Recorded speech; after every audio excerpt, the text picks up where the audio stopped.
On pense que le travail, c'est sérieux. Mais finalement, ça veut dire quoi, être sérieux? Mettez des gens derrière un ordinateur et vous les verrez bâiller, jouer sur leur téléphone, regardez-leur. Offrez-leur le cadre propice pour créer, pour innover autour d'un thème ludique, autour bien sûr de la notion sur laquelle vous devez avancer. Lancez un débat sous la forme de l'humour ou de l'exagération et je vous assure que vous allez obtenir en 10 minutes les solutions que vous cherchiez peut-être depuis 2 ans. Je vous donne un exemple. Dans une entreprise, je lance un jeu qui s'appelle le Riversol avec un groupe de commerciaux. Je leur dis, on met le minuteur pendant 8 minutes. Ici, tout est permis juste pendant 8 minutes.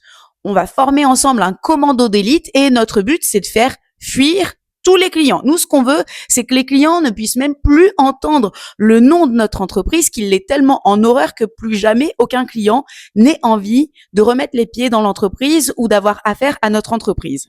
On met le minuteur et puis au début du jeu, c'est tout timide. Il y en a un premier qui dit « on répond pas au téléphone » et puis un autre qui dit « on dit pas bonjour ». Et puis ça monte en crescendo. Puis comme ce sont des commerciaux, à la fin, ils se lâchent. On insulte les clients, on vole leur argent, on leur tape dessus. Tout le monde rit, le minuteur sonne, on arrête le minuteur. Et là, on arrête le jeu et on leur dit « ok, vous voyez comme on peut être créatif ensemble pour détruire, pour aller penser à des choses qu'on n'oserait même pas penser tout seul. Maintenant, on va l'être tout autant à l'inverse, pour faire vivre à nos clients l'expérience la plus extraordinaire de toute leur vie avec notre entreprise. Et on lance le jeu.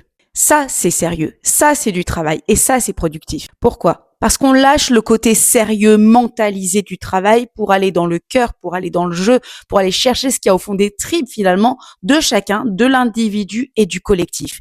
Permettez aux gens d'aller extraire le meilleur, donnez-leur le cadre, donnez-leur les outils, donnez-leur les moyens de communiquer et de créer ensemble. Et je vous promets que vous allez trouver les solutions aux problèmes, aux irritants du quotidien qui traînent depuis des mois, voire des années dans votre entreprise.